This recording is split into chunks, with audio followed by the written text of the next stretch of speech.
Welcome to GRE Snacks, snackable episodes about the GRE, GMAT, and graduate school admissions. I'm Tyler, the founder of Achievable, and we have an affordable GRE course that includes everything you need to ace your GRE exam. A full textbook, videos on key topics, tons of GRE questions backed by a memory-enhancing algorithm, a built-in study planner and essay grader, and full-length practice exams. You can try it out for free at achievable.me, and if you like it, be sure to use the code podcast to get 10% off. Now, let's get started. Today we've got Jay Bryant with us, and Jay is from ETS, the makers of the GRE. I'd love for you to introduce yourself. Yeah, hi everybody. Thank you for having me, Tyler. Very excited to be here today. I do work for ETS. I represent the GRE and a number of other things that ETS does, specifically with universities. I have, over the years, worked at two different major business schools, by the way. I was head of admissions for Thunderbird School of Global Management, which is part of Arizona State, and was director of admissions and recruitment at the Rady School at UC San Diego. I've been here now with ETS for coming up on 6 years. So I've been off campus and over here for a number of years. I work I have the last 6 years been working with schools all over the country, all over the world to some extent. The business school side, I've changed my job a little bit in the past few months where I'm working not just with business schools, but expanding that out a little bit more, and a little bit more recently on the international side, though I'm still very, very much in touch with what's going on here in the U.S. In fact, just, I guess it was a month and a half ago, I got to attend a really cool conference, which is the AACSB. That's the main accrediting body for most well-known business schools, the AACSB Deans Conference. So that's the deans from all the big business schools. And so you got to be on a special list if you're not one of those. And luckily, representing ETS and business schools, I was on that list, got to go hear their discussion, hear what they're talking about. And then it was in Las Vegas. So maybe you have an adult cocktail afterwards, where we, continue to talk about what's going on in education and some of the topics I think we're going to discuss today. So, yeah, exactly. And that is what I'm quite curious kind of what they're feeling and how things are going in the MBA world. I mean, the good news, right? I heard that MBA program applications rose 19% year over year from last year. But I'm also curious kind of what else, are the topics that are on their minds. Sure. Well, I will, jump straight into it. There's a lot of uncertainty right now. A lot of uncertainty of international students coming to the U.S. And I'm speaking from a U.S. standpoint. I can talk to Canada and what's going on, I know, in other parts of the world. I hear a lot of, are our international students going to come? Are visas going to be approved? Is there going to be, I don't want to make this into political one side or the other, but there is a lot going on in the world right now. And you never know from one day to the next if there's going to be some sort of change in the environment where maybe groups don't want to come, or suddenly there's an order that we're not providing visas from a certain part of the world. We don't know. Mm-hmm. So that is a lot of the uncertainty that I'm hearing amongst admissions folks, not just at business schools, literally across the university. You can think of some programs like a lot of engineering programs, for example, a lot of international students, well over 50% in some of the ones that I know. And a change in immigration policy or a change in opinion of wanting to study in the United States is certainly something that occurs in what we call summer yield. I don't know if you've heard that term, but as a former admissions person, by about this point, in the spring, for the top tier of schools, you've definitely done your admissions, and it becomes a game of, is the student going to come? Are they going to go somewhere else? Is a wait list going to open at one of the very top ranked schools and steal my students, and then I have to get other students. It's an interesting game, and there's so much uncertainty. It's stressing a lot of people out on campus, not knowing exactly what to expect in the coming year. Right. Yeah. Well, I mean, in addition to the uncertainty, just kind of with like immigration status, et cetera, I think there's also uncertainty a bit about um, just like the job market, right? I think that's part of the reason that we've already seen MBA program applications rise is because there has been a pretty weird white collar job market, right? Where I know that a lot of, at least in my personal life, even quite a lot of good qualified people are having a hard time getting jobs right now. And I think that is not just in tech, but also kind of common even across other industries as well. And so essentially, in that case, right, like that can be a boon to MBA programs because at least, in my kind of limited experience, going through the 2008 financial crisis, I know that a lot of my colleagues and peers at that point, just went to school to kind of ride it out, right? Yeah, there tends to be when there's the job market goes down, there's recession, things like that. In 2008, as an example, a lot of individuals think, hey, it's a great time to go back to school. I need to be doing something to keep life moving forward, and what a great time for education. Again, there's that uncertainty in there. I watch the news regularly. I don't know, are we getting in a recession? Are we about to have an economic boom? I don't know. I mean, there's different messages depending who you're listening to and what's going on. So we will see. But I would second what you said. I know some really highly qualified individuals that, quite frankly, those jobs just are harder to get. I've had friends, not necessarily, when I think just back the past couple of years, I've had extremely high level, even like C-suite level individuals go a year and a half without a job, 2 years without a job. Mm-hmm. That's good thing they had savings that they were able to survive through that. Not everyone can. So, but going back to school is certainly an option, whether it be full-time or part-time or executive programs, whether you're, in your 50s or in your 20s, at least on business school, even if you're in your 50s, you're not going to be, the oddball there. You might be above the average age, but it happens all the time. Yeah. Yeah. And I think, you mentioned this, so I think it's worth kind of just jumping on this topic now. When I saw that MBA program applications went up 19% year over year, I don't remember whether that was total or whether that was specifically full-time for like 2-year programs. But I think that probably those programs are seeing a rise as well as the other types of programs that you mentioned, right? So, I do see that we're kind of like fractionalizing is not the right word. We're like splintering the market a little bit. And now there's hybrid programs. A lot of them you can take while you keep your current job. Same with executive MBA programs, which are usually on site, but also ones where you could keep doing your day job, and things like that. So I'm curious kind of how do the deans of these big schools like see sort of that future, well, and where that's going. See, for me, you went on the different types of programs. I would like to see, and now being off campus, we don't necessarily see this until enrollment, and they put out application information. Where are the applications coming from?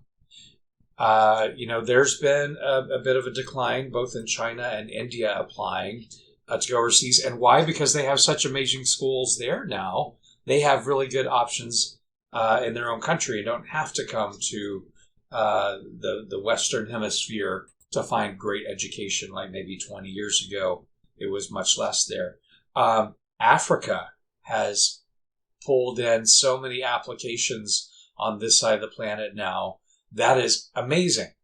But then we hear, the affordability of getting an MBA. If you've looked at a price tag, there's not that many people in the developing part of the world that have that sort of money that can pull it off. So schools are looking at how to finance the individuals that come. But I've had schools tell me that they went from having 3 or 4 applications from Africa to over 100 in the past few years. So it would be interesting to see a breakdown of where those individuals are coming from. But you're right. There's all these other alternative programs even within a single school. I will tell you, those have always been there. They are growing more. My first job outside, I was an educator. I taught high school first in my career, then got my MBA, and then my first job out of my MBA was with my school, which is Thunderbird School of Global Management, launching an online program. And that was in 2005. So, man, that makes me feel old, but that was 20 years ago. You were a pioneer, right? Exactly. Man, did we take a lot of heat back then. I took a lot of heat from my fellow classmates who graduated from a full-time program. Like, that's the way it's supposed to be done. And I went into promoting an online opportunity. And in 2005, that was not very popular. We are in what we never imagined in 2005, a post-COVID world, where your kindergartner was very likely in online classes for a year or however long. So it's a different world, a different concept of, this does work. I work from home. I don't have any colleagues within 200, 300 miles of me, and I work with mostly right now universities overseas. It is so common for me to sit at home in my shorts and flip-flops and do professional level work. Why can't I do the same sort of thing in a part-time program for graduate school? Right. Well, and I think at the end of the day, I have been a big proponent of remote everything. And I mean, Achievable as a company is fully remote because I feel like it's going to help basically with income inequality and mobility pretty significantly because, if let's just take an example, you want to go to NYU Stern, right? If you want to go to NYU Stern, you got to live in New York, NYC, right? In New York. It's, I don't know, outrageously expensive right now just to rent an apartment there. I've heard things like, getting your own 1-bedroom is $5,000 a month in some neighborhoods. Ouch. That is, significantly more than I pay for a 4-bedroom house where I live. And if I had a family, it would mean I couldn't go to NYU Stern, right? But if there's an online program, I could. Also, if, let's say, I only had so much money, then I couldn't go. But if I could be remote and live somewhere else, then I could, right? So it does provide a lot more opportunity, I think. And at the end of the day, like you said, it is probably not diminishing the quality of the education that much. I think that the big issue is you miss out maybe on the networking aspect of things a bit. Yes, I know that they try pretty hard, and I know that even the online programs try to have some in-person meetups at some point, but I still think that for the most part, it feels like, for a lot of people trying to go to the M7 schools, the networking, quote unquote, is like a big draw. So maybe it'll be bifurcate that market a little bit where the M7 schools are still mostly in person, but other schools go more online. I mean, what do you think about all that? Well, I guess I was taking kind of an online approach to that. But there are the part-time programs, whether it be like an evening program or a weekend program, things like that they've also existed in the background for quite some time. But if let's say that you want to go to, let's pick Stern again, well, you can live, in the suburbs in New Jersey, far out in New Jersey, living your life and having a family, and get into Stern for, the Saturday, Sunday sort of classes that they may do. That's the executive MBA. For those of us that with a little bit more life experience behind us, put it the nice way, hey, it's a really great option. The average age in those sorts of programs are usually mid-30s. And I did admissions for those programs at my schools as well. And I would see people in their 50s. I don't know if I ever saw anyone in their 60s come through, but 50s was certainly a regular age group that you would see, hey, it's time for me to do something like this. You can do it while you've got your job. Certainly in a uncertain future right now, letting go of your job is something that can be very stressful because will there be another one? I can't predict 2 years from now. None of us can. I can't predict next week at this point. But those options are out there, and certainly things to be considering. Yeah. Well, and I think the other, this is kind of segueing a little bit into the next trend I want to talk to you about, which is financial aid. I feel like for at least, call it sort of when I was in the target age range, I really thought that financial aid was for undergrad. I just didn't think financial aid was an MBA thing at all. And now it feels like that's a lot more common, or at least a lot more talked about. How do you feel? Do you feel like with, the rising cost of everything, that financial aid is going to become more common going into this year and next year? Oh, financial aid is probably a lot more common than you think. Even when, I mentioned I worked at the school where I graduated, Thunderbird. I was over admissions, recruiting, financial aid, and international student office. So I got to see all the statistics.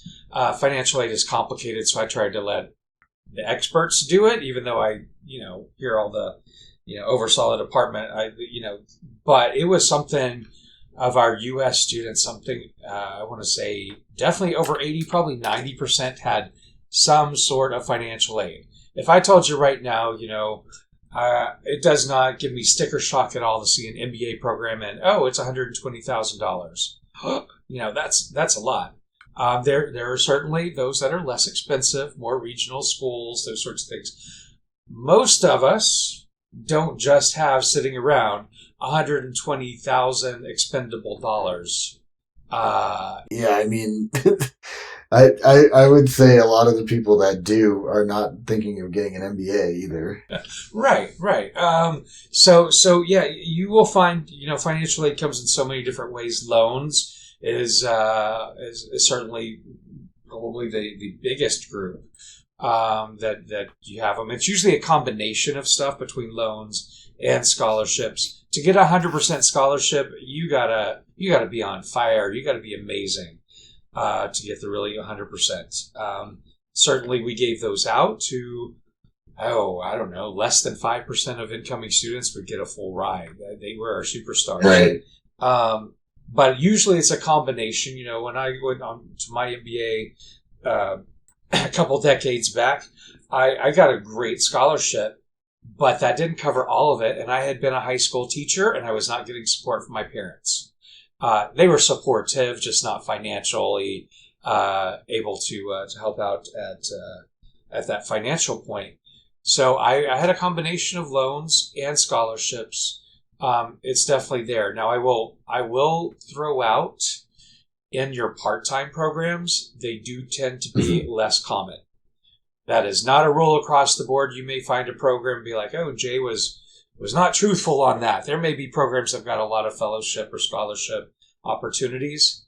Not the ones that I know. It's going to be more loans, maybe support from your company. Things like that. And even companies will say, hey, you have $10,000 a year, but an MBA program might be $25,000 a year. So where's that other 15 coming from? So you got to think through that.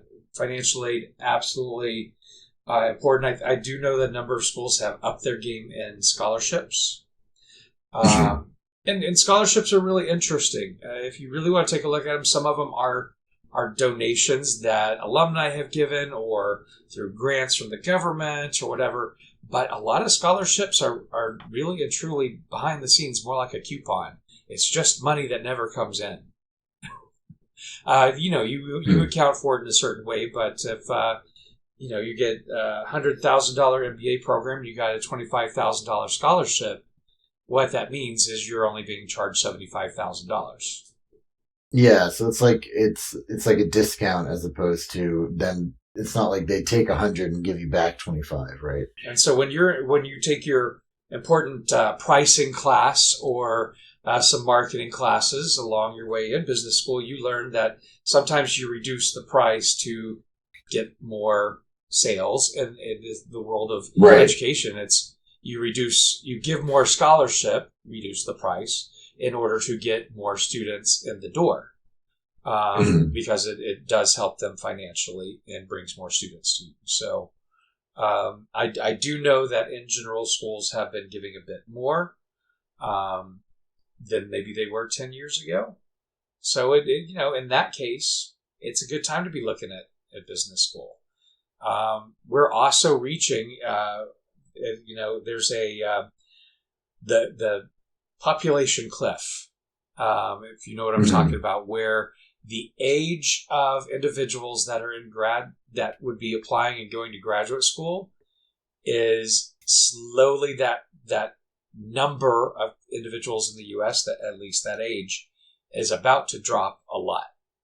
Schools. Yeah, I've seen that. It's also even for undergrad, they're saying in 5 years, the number of people applying to different undergrad colleges is going to go down significantly too. Yep. And you can see that right now. I mean, it's in high school right now. Here where I live in Dallas-Fort Worth area in Texas. And about once a week, I hear something on the news about them planning to close another high school in the area. Why? Because there's not as many students as there were 10 years ago. It's simply a population thing. And, the individuals having children, I guess that would be 15, 20 years ago, was less than it was 25 to 30 years ago. It just is what it is. So schools see that, they know that, and they know that they have to do some special things to attract more students, to keep the revenue coming into schools. Universities are a business. We like to think of them as these great places of education, which they absolutely are. But when you're in administration, you see the bills go by. And you're like, you still got to pay for your air conditioner. You still got to pay your faculty. So it's important that you attract as many students as you can. And, if you lose 25%, 50% of your students, that is drastic in the ability for the school to continue running. Yeah, no, it makes sense. I mean, couple all these things together and I can see why people are thinking about sort of survival first. And with all of that in mind, sounds to me then, I mean, as much as I feel like at least in undergrad, we've seen that test optional policies have been at times detrimental to the quality of the student body. It doesn't feel like they're going to remove their test optional policies from graduate programs. At least that's I'm not seeing a ton of chatter about that yet. Do you agree? There's so much uncertainty in what's going on. We get in 2020, COVID hit, and that's when a lot of schools really went that direction of test optional. I know on the business school side, at least, a lot of them have come back. As they've come back with more significant waivers than perhaps before. And what I mean by a waiver is, if you have a 3.75 undergraduate GPA, then don't worry about it. You're good enough. You don't need to take a test. Every school is different. That is by no means an across the board one right there. There's some schools that put it out real easy. If you have a 2.0 from an accredited institution in the U.S. undergrad, you don't need to take a test. That's a low hurdle. There's others that the hurdle's much higher.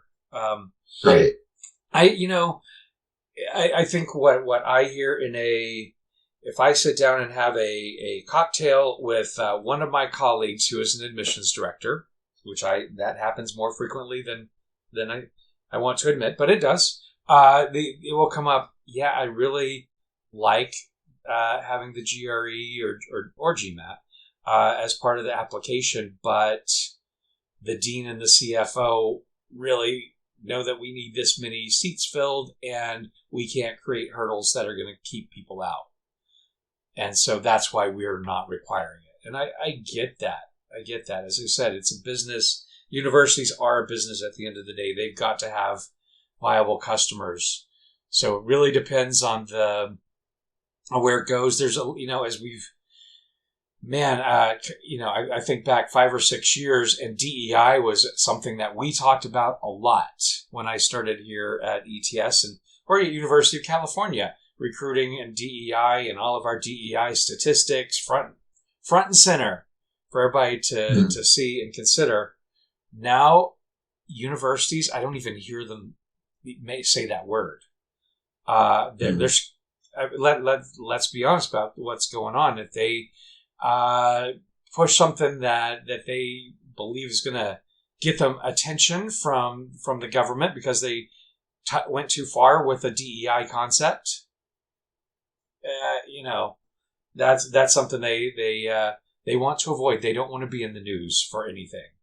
A few schools have pushed the limits lately, but in that there's discussion behind the scenes of, okay, well, we take that out as a component for anything in recruiting and admissions, period. And it all should be back on merit. Then shouldn't they all have to take a test so we can compare that merit? To me, that makes sense. But there's others like, we can just look at high school grade or college grade. And that's when I go back to, going to Harvard or University of Texas, where I went, is not the same to maybe a small regional school without the greatest reputation, the greatest strength in its faculty.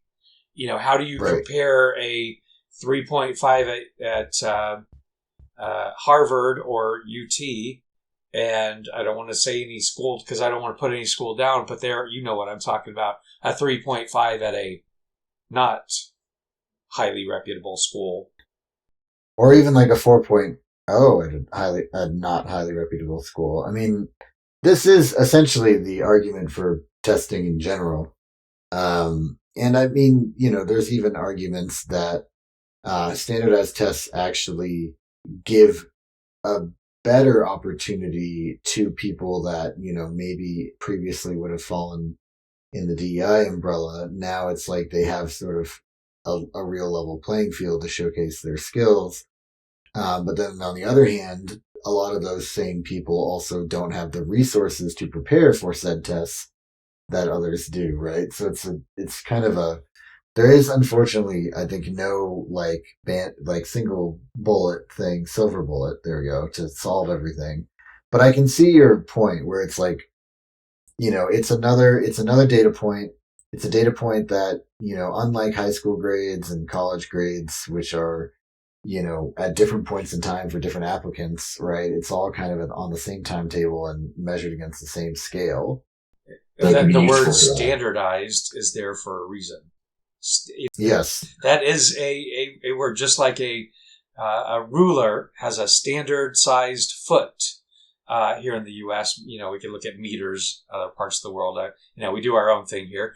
But that's all it is. A standardized test is, this is where that person stands right now. And I've heard the old,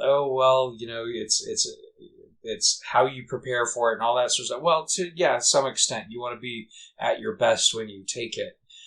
But, I throw it back to schools and I say, okay, well, you're getting a test. You don't have to reject someone because they have a low score. It is, what am I going to do to help them survive in this program if their math score is just not as strong as someone else in the same class? I mean, and that's where schools have to pick up a little slack on, if they a lot of them just say, hey, I'm not going to use it. but then you don't know how good are your students. Are they behind the curve on math? Are they ahead of the curve? What do you have? It's a tool, no different. I've used the example many times. I mentioned I lived in Arizona. When I saw the thermometer and it said 115 degrees outside, I did not throw away my thermometer. No, I put on some less heavy clothing. If I were to live in Buffalo, New York, I don't get mad when it says negative 10 degrees. I go grab a jacket. So throwing out the instrument is never the solution. It is, what do you do with the information the instrument has given you? And that's how I approach it. Great. Yeah, that makes a ton of sense. Well, thank you so much. This has been GRE Snacks, hosted by Tyler from Achievable with Jay Bryant from ETS. And Achievable has a great online GRE course that you can try for free at achievable.me. And if you like it, use the code podcast to save 10%.